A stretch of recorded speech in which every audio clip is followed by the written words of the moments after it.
Hello, kindergarten friends. Welcome. This is our second week of our Making Meaning program. This week, we're going to be looking at a new story. We're going to introduce it in a minute, but I just want to take a moment just to review. If you had the opportunity to come up with a list of ways that you can be a good listener during reading with your family, I want you to take a moment to be able to look at that just as a reminder, and things that we're talking about in the classroom, even being in our remote learning model. We talk about listening with our whole body.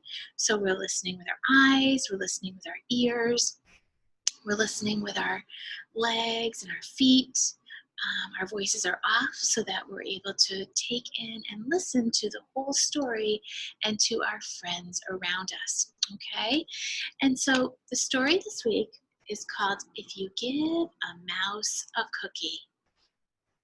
Okay, it is by Laura Numeroff, and that is the author of our story. And the author of a story is someone who writes the words, and the illustrator is the person who draws the pictures. So the illustrator in the story, her name is Felicia Bond. Okay, so I want you to listen carefully to the story and see all the different things that this mouse does to get a cookie. All right. Here is our title page. If you give a mouse a cookie.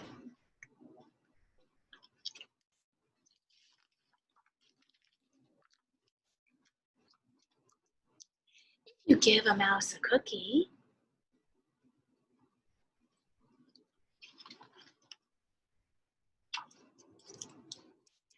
he is going to ask for a glass of milk.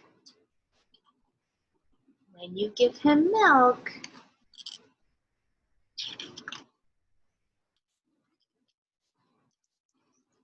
he'll probably ask for a straw. When he's finished, he'll ask for a napkin.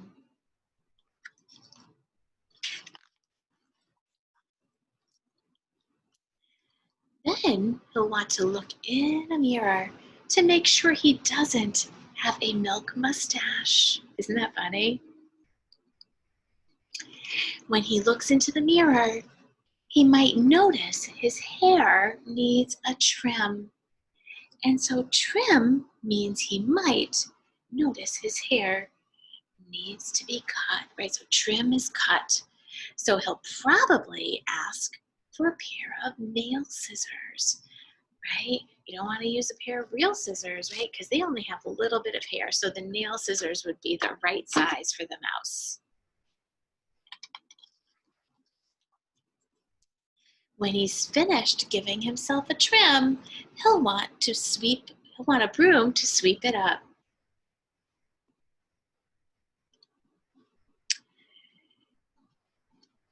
He'll start sweeping.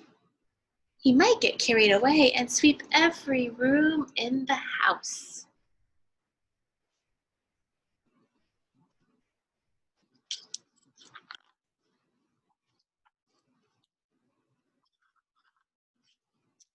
He may even end up washing the floors as well.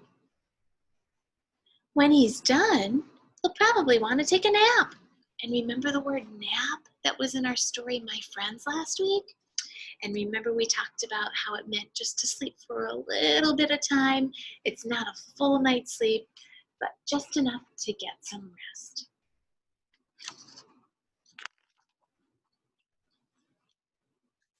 You'll have to fix up a little box for him with a blanket and a pillow. So he'll crawl in, make himself comfortable, and fluff the pillow, okay? And that means to shake the pillow to make it more comfortable. They'll have to do that a few times. He'll probably ask you to read him a story.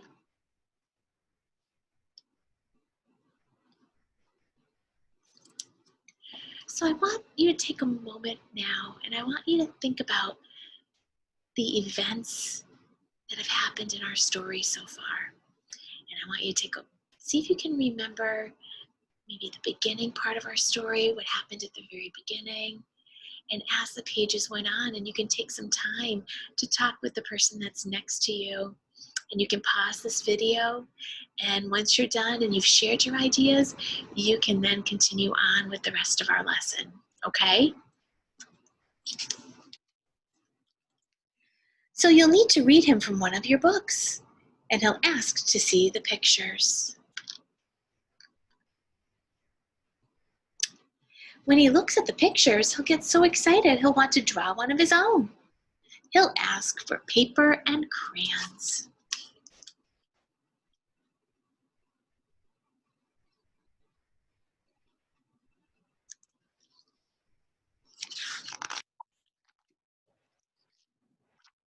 He'll draw a picture.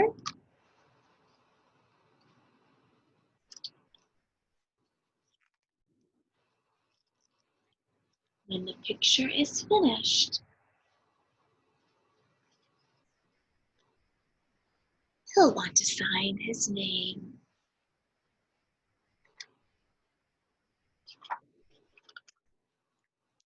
With a pen. Then he'll want to hang his picture on your refrigerator, which means he'll need Scotch tape. He'll hang up his drawing and stand back to look at it. Looking at the refrigerator will remind him that he's thirsty. So, and before I turn the page, I'm sure you are all noticing a pattern in our story that I think we know what he's going to ask for, but let's check it out. He'll ask for a glass of milk. And chances are, if he asks for a glass of milk,